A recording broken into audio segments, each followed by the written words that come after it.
Hindi ko nga alam kung nasaan yung anak ko. Mrs. anak mo yun. Gagawin mo lahat para sa kanya. Ako lang ba talaga ang pwedeng tumulong sa kanya?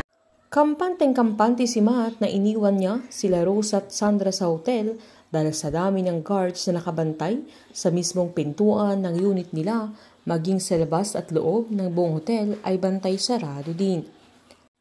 Habang inaayos naman nila Luz at mga kaibigan niya ang mga gamit niya na nilabas nila ulit mula sa kanyang maleta dahil pinakansel niya ang flight niya na sinabihan ni Elsie na pwede naman siyang tumuloy lalo't mahal ang pagpaparebook ng ticket niya pabalik ng Switzerland. Pero dahil sa nakatakas si Renz na nag-aalala siya para kay Rose ay hindi niya tinuloy.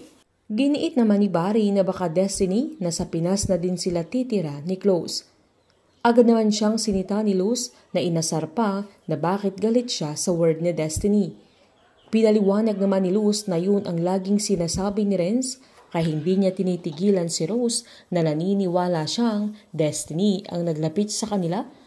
Sabay sinabihan niya si Barry na ayaw na muna niyang marinig ang salitang yon na mas lalo namang inasar ni Arthur na paulit-ulit niyang binigkas kaya nainis si Luz.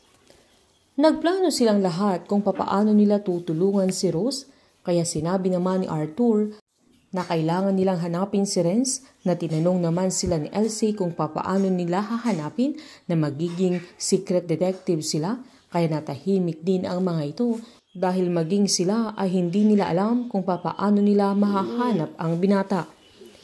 Binisita naman ni Matt sila Rose at Sandra sa hotel at binilin sila ni Matt na doon muna sila mananatili hanggat hindi pa nila nahahanap si Renz na lahat ng kailangan nila ay ibibigay ng hotel, sabay sinabi niyang tumawag sila kapag may kailangan pa at nangako siyang gagawin niya ang lahat para mahanap si Renz at para protektahan silang mag-ina.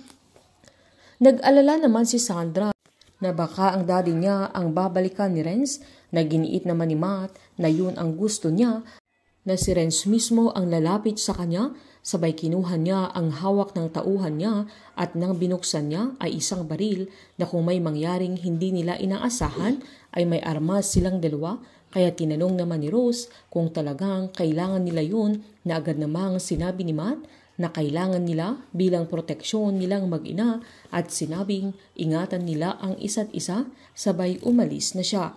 Habang sa pagpasok ni Renz sa hotel ay magpapatulong siya kay Christina na magagawa niyang pasukin ang kwarto nila Sandra at Rose na itatakas na sana niya si Rose pero magigising si Sandra at gagamitin niya ang baril na binigay ng daddy niya para iligtas ang mami niya kaya mahuhuli na si Renz pero gagawan ulit ni Christina ng paraan para makatakas siya dahil siguradong idadawit siya ng binata.